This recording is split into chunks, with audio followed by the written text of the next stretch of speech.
Machine राक्षसांनी आधुनिक तंत्रज्ञानाच्या आधारे अनेक राक्षस रोबॉट्स तयार केले आणि त्या सर्व राक्षस रोबॉट्सनी शहरावर हल्ला केला।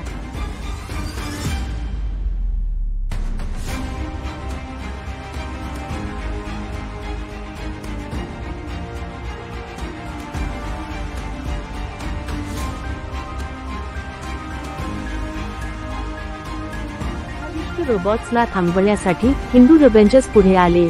रोबॉट्सशी लढण्याचा निर्णय त्यांनी घेतला। सर्व हिंदू रेव्हेंजर्स म्हणजेच गीता, नारायण, विनायक, विश्वनाथ आणि तुलसी या सर्वांनी हातात मशीन गन्स घेऊन राक्षसांचा नायनाट केला।